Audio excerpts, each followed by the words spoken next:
بسم الله الرحمن الرحيم الحمد لله رب العالمين اللهم صل على سيدنا ونبينا مولانا محمد وعلى آل سيدنا ونبينا مولانا محمد وبارك وسلم.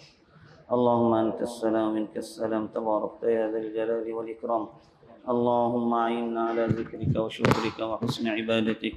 اللهم لا مانع لما أعطيت ولا معطي لما منعت ولا ينفع ذا الجد منك الجد.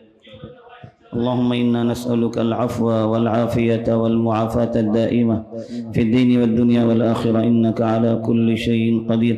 اللهم إنا نسألك العافية في ديننا ودنيانا وأهلنا ومالنا.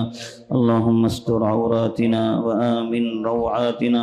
اللهم احفظنا من بين أيدينا ومن خلفنا وعن أيماننا وعن شمائلنا ومن فوقنا ونعوذ بعظمتك أن نغتال من تحتنا.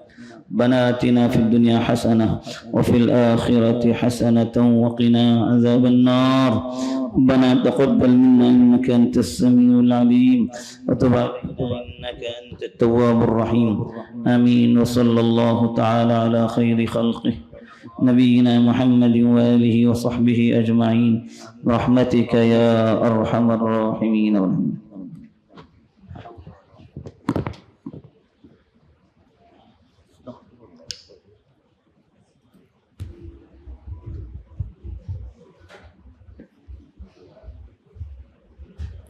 بسم الله الرحمن الرحيم الحمد لله رب العالمين والصلاة والسلام على أشرف الأنبياء والمرسلين سيدنا ونبينا وحبيبنا وشفيعنا ومولانا محمد وعلى آله وصحبه أجمعين. أما بعد، بزرگان محترم، بھائیوں اور دوستوں، رمضان کا مبارک مہینہ اپنی رحمتوں اور برکتوں کے ساتھ گزرتا جا رہا ہے. اللہ نے اس مبارک مہینے کے اندر اس امت کو بڑے انعامات سے نوازا. چنانچہ اس مبارک مہینے کے اندر اللہ تعالیٰ کا مبارک پاک کلام نازل ہوا. شہر رمضان الذی انزل فیہ القرآن. اللہ تعالیٰ خود ارشاد فرما رہا ہے کہ رمضان کا مبارک مہینہ جس کے اندر قرآن پاک اتارا گیا. یہ قرآن پاک جس کو ہدی للناس فرمایا گیا، لوگوں کی ہدایت کے لیے اللہ کا یہ کلام نازل ہوا تھا. چنانچہ رمضان کے مبارک مہینے میں تلاوت کے لحاظ سے اس کلام پاک کی کثرت سے تلاوت حضرات صحابہ کا معمول تھا، سلف صالحین کا معمول تھا، اور مقصود و مطلوب بھی یہی ہے کہ اس مبارک مہینے کے اندر قرآن پاک کی کثرت سے تلاوت کی جائے، اپنا تعلق اللہ کی اس کتاب سے قائم کیا جائے. اس مبارک مہینے میں اللہ کی طرف سے دیا گیا یہ انعام، اس انعام کے جو حقوق ہیں ان حقوق کو بھی ہم جاننے والے ہوں اور ان حقوق کو ہم ادا کرنے والے ہوں. قرآن پاک کی تلاوت کے ساتھ ساتھ اس کے معانی مفاہیم کا سمجھنا اور اس کے پیغام پر عمل کرنا، اس کے پیغام کو دوسروں تک پہنچانا، یہ قرآن پاک کی حقوق کے تعلق سے بیان کیے جاتے ہیں. اس کلام پاک کی صحیح قدردانی اسی وقت ہوگی. عام دنوں کے اندر تلاوت کا جو معمول ہوتا ہے اس سے کہیں زیادہ تلاوت اس مبارک مہینے میں کی جانی چاہیے.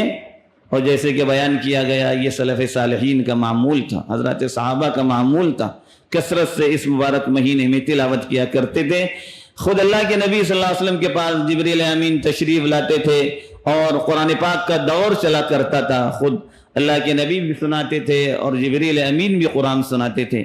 تو قرآن سے اس مبارک مہینے کا بڑا شغف ہے، بڑا تعلق ہے. ہمیں بھی اس مبارک مہینے کے ساتھ اپنا پورا تعلق قائم کرنا چاہیے. اللہ نے اس مبارک مہینے کے اندر جو برکتیں اور جو رحمتیں اپنے بندوں پر نازل کیے وہ یہ اللہ نے اس مبارک مہینے کے اندر روزوں کو جو فرض کیا، روزے کے تعلق سے ہم نے بارہا سنا کہ اللہ کے نزدیک کتنا بلند ترین عمل ہے کہ اللہ تعالیٰ اپنے بندے کو روزہ رکھوا کر کے اس سے کتنا خوش ہوتے ہیں. وہ بھوکا رہتا ہے، پیاسا رہتا ہے، اپنے تمام غلط کاموں سے اپنے آپ کو روکے ہوتا ہے، اپنی زبان کو، اپنی آنکھ کو، اور اپنے دوسرے اعضاء و جوارح کو وہ غلط کاموں سے روکا رہتا ہے، خود پیاس برداشت کر رہا ہوتا ہے گرمی کے باوجود، بھوک برداشت کر رہا ہوتا ہے، اور یہ سب وہ اللہ کے لیے جب کرتا ہے تو اللہ اس بندے سے بہت راضی اور بہت خوش ہوتے ہیں۔ چنانچہ روزے کی افطاری کے وقت جو دعا کرتا ہے اللہ تعالیٰ اس کی دعاؤں کو قبول کرتے، یہ انعام ہے اللہ کی طرف سے بندوں کو حاصل ہونے والا، اور اس پر انعام اللہ کی طرف سے آخرت میں جو دیا جائے گا اس کے تعلق سے اللہ تعالیٰ نے یہ بھی فرمایا کہ الصوم لی، روزہ صرف میرے لیے، دوسرے اعمال جو کچھ ہو لیکن روزہ صرف میرے لیے، وَأَنَا أَجْزِي بِهِ، میں ہی اس کا بدلہ دوں گا۔ اللہ اپنے ذمے جب لے کر یہ بتلا رہا ہے کہ روزے کی جزا اور اس کا بدلہ نہایت ہی زیادہ بلند، ہمارے اپنے تصور سے کہیں زیادہ بلند ہے۔ الحسنۃ بعشر امثالها الى 700 ضعف، نیکی 10 گنا اور 700 گنا تک بڑھا کر اس کا اجر دیا جاتا ہے، لیکن اللہ نے جب اپنے ذمے لیا ہے تو وہ اس کا اجر ہی الگ ہے، اس کا ثواب ہی الگ ہے۔ اسی لیے کسی بندے کا روزہ کھلوانا کتنی بڑی نیکی کا کام ہے کہ کسی بندے کا روزہ کھلوایا کچھ کھلا پلا کر کے، تو فرمایا کہ تم کو بھی اسی طرح کا اجر و ثواب ملے گا اور بہت سے انعامات سے اس کو نوازا جائے گا۔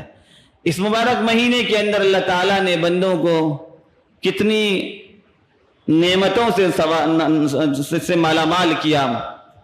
اللہ کے حبیب پاک صلی اللہ علیہ وسلم پر جب پہلا رمضان میں روزے فرض ہوئے، پہلا ہی رمضان تھا، مدینے پہنچ کر کے ابھی دوسرا رمضان تھا، پہلے سال نہیں بلکہ دوسرے سال روزے فرض ہوئے تھے، اور اسی سال اسلام کی اہم ترین جنگ، جس میں انتہائی قسم پردہ حالت میں جو صحابہ کی حالت تھی، نہ ہتھیار تھے، نہ ساز و سامان تھا، نہ جنگ کی تیاری تھی، نہ جنگ کا ارادہ تھا، گئے تھے قریش کے قافلے کو روکنے کے لیے، لیکن اللہ تعالیٰ نے جنگ کی شکل میں غزوہ بدر کے میدان میں جمع کیا، اور غزوہ بدر کے تعلق سے ہم جانتے ہیں کہ کیسی اللہ تعالیٰ نے مسلمانوں کو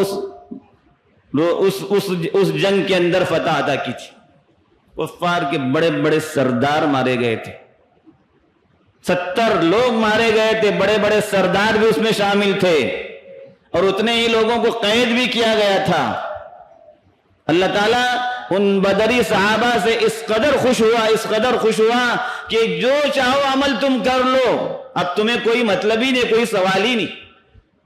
ان کے اس جنگ کی شرکت کی وجہ سے اللہ تعالیٰ نے بہت بڑے مقام سے ان صحابہ کو نوازا تھا۔ یہ مبارک جنگ، یہ فتح مسلمانوں کو 17 رمضان کو حاصل ہوئی تھی۔ اس کے اندر بڑے دروس اور بڑی عبرتیں ہم لوگوں کے لیے کہ پہلے بار روزے فرض ہوئے ہیں، لیکن جب اسلام کا اور اسلام کی سربلندی کا اور اسلام کے لیے قربانی دینے کا وقت آئے گا تو نہ رمضان دیکھا جائے گا، نہ روزوں کو دیکھا جائے گا۔ روزہ رکھتے ہوئے نکل کر کے اگر تکلیف ہو تو روزہ چھوڑ دو، بیمار ہو، مسافر ہو، روزہ چھوڑنے کی گنجائش ہے، لیکن رمضان کی وجہ سے کسی کام کو مؤخر نہیں کیا جاتا۔ سن 8 ہجری کے اندر پہلے ہی عشرے کے اندر ایک عظیم ترین فتح سے اللہ تعالیٰ نے اپنے نبی کو نوازا تھا، فتح مکہ۔ ابھی 8 سال بھی پورے نہیں ہوئے تھے مکے سے مسلمانوں کو نکال کر کے، مسلمانوں کی ہجرت پر ابھی 8واں سال چل رہا تھا۔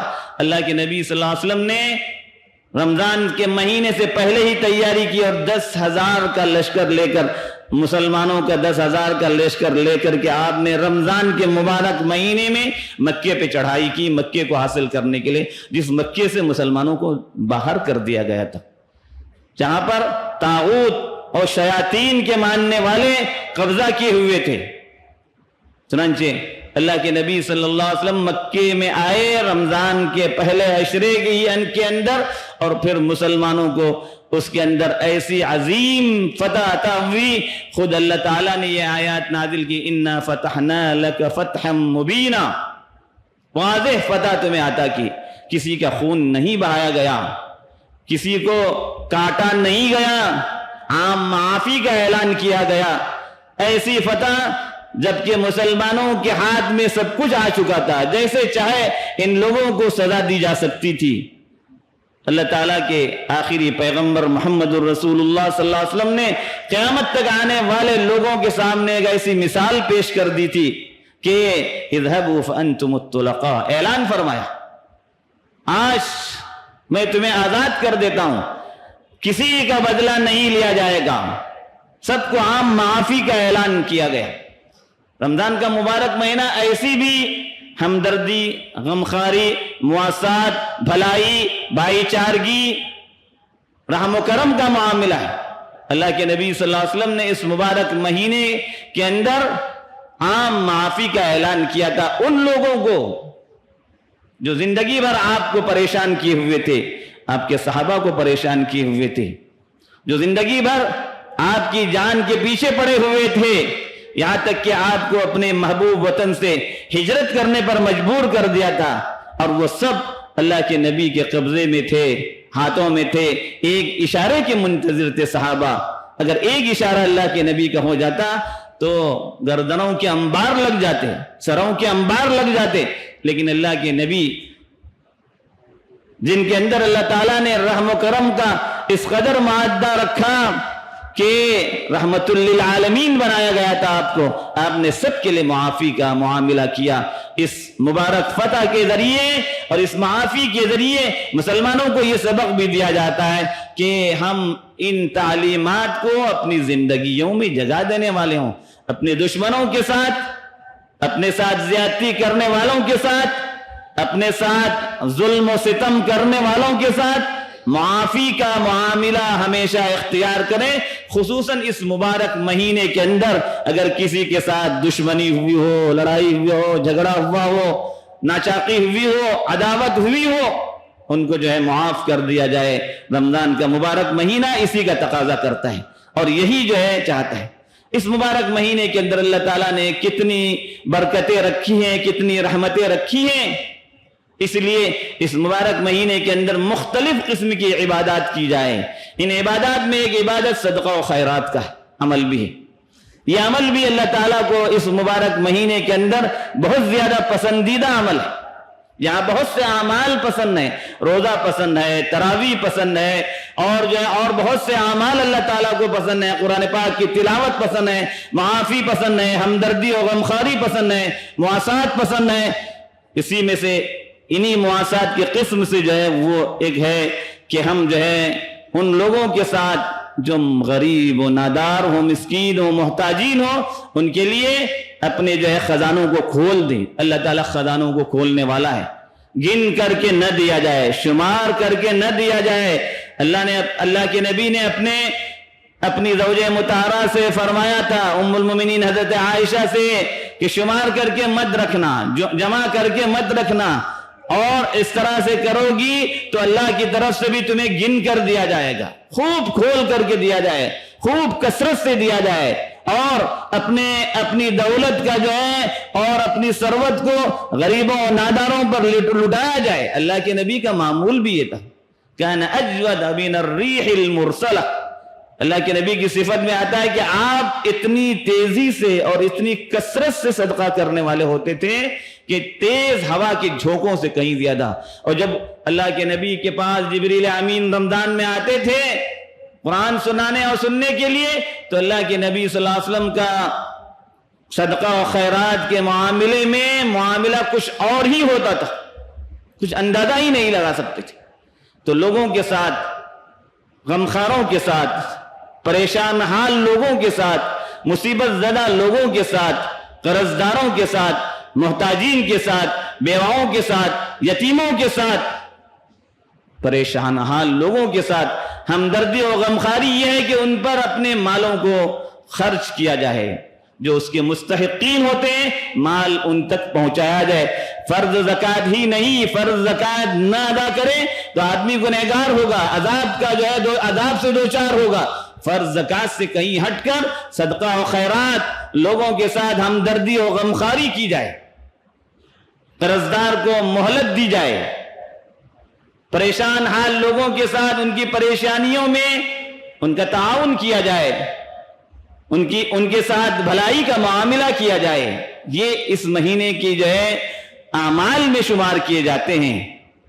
لوگ پریشان حال رہتے ہیں، ہم ان کی پریشانیوں کو جان کر کے تلاش کر کے ان تک جو ہے اپنی زکوٰۃ، اپنی صدقات، اپنے خیرات اور اپنے جو ہے پیسوں کو ان تک پہنچانے والے ہوں۔ گداگروں کو دینا کوئی بڑے ثواب کا کام نہیں ہے، واپس نہ کیا جائے۔ جھوٹے اور مکار قسم کے جو گھروں کے پاس آتے ہیں، جنہوں نے اپنا پیشہ بنا رکھا ہے جھوٹ بول کر کے پیسے کمانے کا، ان کو دینا کوئی بڑے ثواب کا کام نہیں ہے۔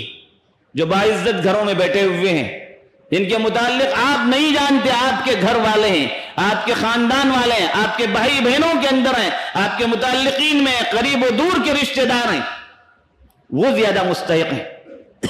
ان کو خود پہنچائیے، وہ آپ سے لینا پسند نہیں کر رہے ہیں، کسی دوسرے کے ذریعے ان کو پہنچائیے، ان کے گھروں میں بھی خوشیاں آئیں۔ رمضان کے روزے وہ خوشی خوشی رکھنے والے ہوں، اپنے بچوں کے لیے اس عید کا انتظام کرنے والے ہوں۔ وہ کمائی ختم کر کے گھر پر آ کر بیٹھے ہوئے ہیں کسی وجہ سے، یا کسی وجہ سے بیمار ہو کر بیٹھے ہوئے ہیں، ان کی آمدنی کا سلسلہ رک گیا ہے۔ بچے کیا کریں گے؟ عورتیں کیا کریں گی؟ گھر کا کمانے والا مجبور ہو گیا ہے۔ ایسے لوگوں کو تلاش کر کے اپنی صدقات و خیرات، اپنی زکوٰۃ ان تک پہنچائیے اور ان سے ان کی دلی دعائیں لینے کا سبب بنیے۔ یہ صدقات و خیرات ایسی چیز ہے جو قیامت کے دن اللہ کے عرش کے سائے میں بندوں کو رکھی۔ مخفی صدقات جو ہوتے ہیں، ایسے آدمی صدقہ کرنے والا کہ دائیں ہاتھ سے دینے پر بائیں ہاتھ کو بھی خبر نہ ہو، ان 7 خوش قسمت لوگوں میں سے ہوگا جن کو قیامت کے دن اللہ کے عرش کا سایہ نصیب ہوگا۔ اور مال خرچ کرنے سے کبھی یہ مت سوچیے کہ مال خرچ کرنے سے مال کم ہوتا ہے، نہیں، اللہ کا فرشتہ روزانہ دعا دیتا ہے، اللہم آتی منفقا خلفا وآتی ممسکا تلفا، یا اللہ جو دے رہا ہے اس کو اور دے دے، اس کو اور عطا فرما جو خرچ کر رہا ہے، اور جو روکے ہوئے، جو صدقہ و خیرات نہیں کر رہا ہے، جو اپنے پیسوں کو روکے ہوئے ہیں، تو بھی اپنے انعامات کو اس سے روک لے۔ ہم چاہتے ہیں کہ اللہ کی رحمتیں ہم پر نازل ہوں، ہمارے کاروبار تجارت میں ترقی ہو، برکتیں ہوں، زیادہ پیسہ آئے، اللہ کی راہ میں زیادہ سے زیادہ خیرات کیا جائے، اللہ کی راہ میں زیادہ سے زیادہ دیا جائے۔ شمار کر کے گن کر کے نہیں دیتے، ہم شمار کر کے دیں گے، اللہ بھی شمار کر کے دے گا۔ بغیر شمار کیے ہوئے بے حساب جب دیں گے، اللہ کا وعدہ، اللہ کے نبی نے فرمایا کہ بلا حساب دیا جائے گا۔ بہت ضرورت ہے، مسلمان پریشان ہیں، اپنے علاقے کی بھی دوسرے علاقے کی مسلمان پریشان ہیں۔ ان پریشان حال لوگوں کی پریشانیوں کے سلسلے میں اپنے دلوں کو کھولنے کی ضرورت ہے، اپنی جو ہے تجوریوں کو کھولنے کی ضرورت ہے، اپنے پیسوں کو ان پر زیادہ سے زیادہ خرچ کرنے کی ضرورت ہے۔ یہ اس رمضان کے مبارک مہینے کے تقاضوں میں سے ہے۔ رمضان کے مبارک مہینے سے ہمیں یہ تمام فوائد کو حاصل کرنا چاہیے۔ اللہ سے دعا ہے کہ اللہ تعالی ہمیں ان باتوں کی صحیح سمجھ عطا فرمائے، رمضان کے مبارک مہینے کی تمام تر سعادتوں برکتوں سے ہمیں مالا مال فرمائے، ہر طرح کے رحمت سے ہمیں اللہ تبارک و تعالی مالا مال فرمائے، ایمان کے ساتھ اپنے وقت پر ہمیں ایمان پر خاتمہ نصیب فرمائے، آمین وآخر دعوانا۔